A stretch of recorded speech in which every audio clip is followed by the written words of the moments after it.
Well, what sort of advice would you have for us, like leading into calving? Some of them are quite late calving. Some of them are quite early. How do we get these gills back up on the average cow condition? Yeah, great question. The late calving cows, not too big a deal. You can have higher crop allocation or bring in more baleage or whatever else you need. So even if they're a little bit light, if you feed them, keep them on once a day a little bit longer and get their rumination up quickly, so that when they go into the milkers, they're on a really good sort of rising plane in terms of the rumens being well transitioned, so that they're converting that feed really well. That will really help, and you'll find you'll catch that weight up a little bit quicker. And if you can individual feed in the shed too, you could allocate them a little bit more in shed feeding. In their early period. So maybe for those first 2-3 weeks of lactation. That's another way of sort of giving them a little bit more. But small mobs are tricky. So like if you've only got a handful of cows that are light, you're probably not too far off the norm, if you know what I mean. But if you're averaging say 4.75, 4.8 at calving, and you've got large groups that are under condition, then how you're mobbing them up and doing things slightly differently between those groups is going to be really important.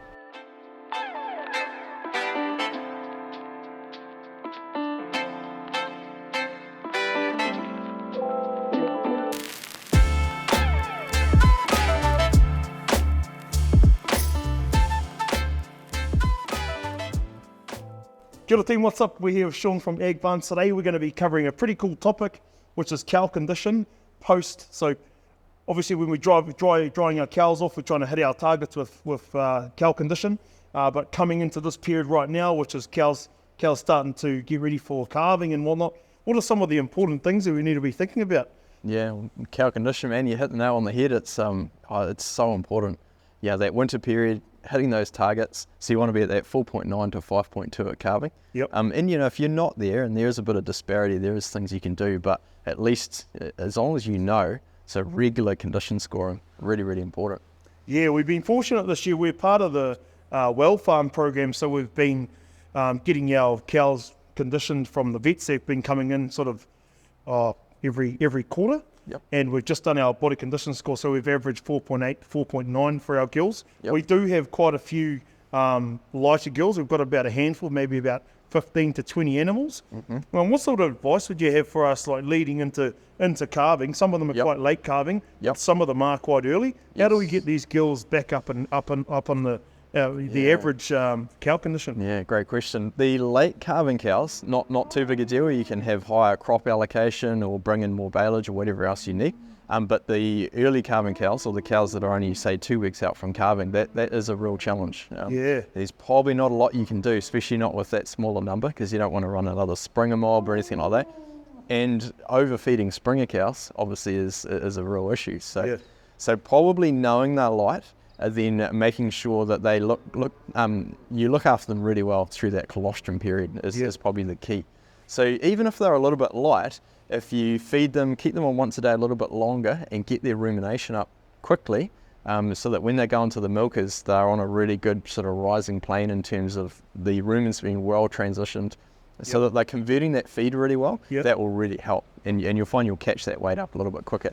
And if you can individual feed in the shed too, you could allocate them a little bit more in shed feeding in their early period. So maybe for those first 2-3 weeks of lactation. That's another way of sort of giving them a little bit more. But small mobs are tricky. So like if you've only got a handful of cows that are light, you're probably not too far off the norm, if you know what I mean.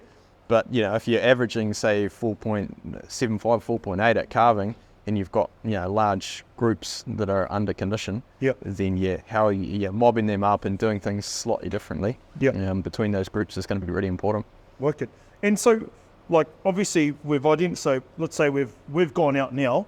We've just got our results back from our well farm program. We've grabbed those handful of animals and we've pulled them off fodder meat, and we're going to try and priority feed them. We've got them on a self feed stack at the moment.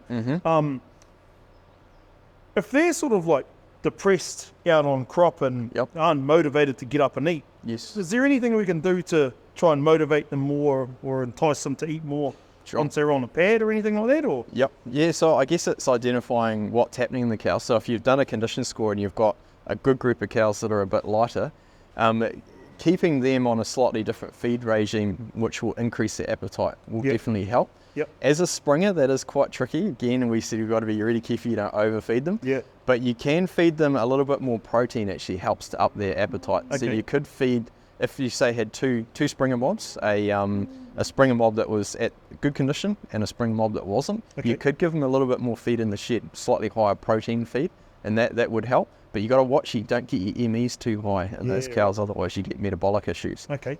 But again, identifying those cows and then looking after them really well post-calving is probably still your best option. Yep.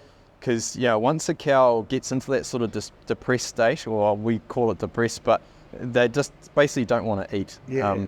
And what happens is, if the rumen's not well transitioned, it's not converting the feed into volatile fatty acids efficiently, and that suppresses appetite. Yeah. And so it's a slippery slope. So once they start going down that low appetite route, they start losing a lot of condition, they don't peak milk, and then they're really hard to get back in calf. So identifying them really early and getting more energy into the diet, which helps it to produce more volatile fatty acids. So focusing on the quality of the feed going into those cows will actually increase their appetite. Yep. So identifying what's happening in the milk. So if you've got low milk ureas, so you've got low protein coming through, identifying that. Or if you've got low protein, you've got low energy coming through, identifying that. It's just about sorting through all the data and then figuring out what you need to do, essentially. Yeah, so many things going on, eh? So this is all, we're obviously trying to get our cows in really good condition so that we can start hopefully making a good quality egg, which is what we're going to be talking about in our next video.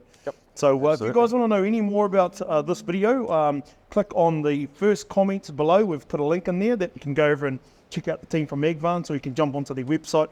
Furthermore to that, you can jump on into our hub, which houses all of their videos. We've probably shot around 50 to 100 videos that are in our hub ready and available for you to go and hopefully run your farm a little bit more efficient, or learn a few more things and tricks so that we can actually run our farms really well. So thanks very much, Shaun. Awesome. Look forward to seeing you guys next week, where we talk about trying to create a quality egg follicle. Yep. Awesome. Joe?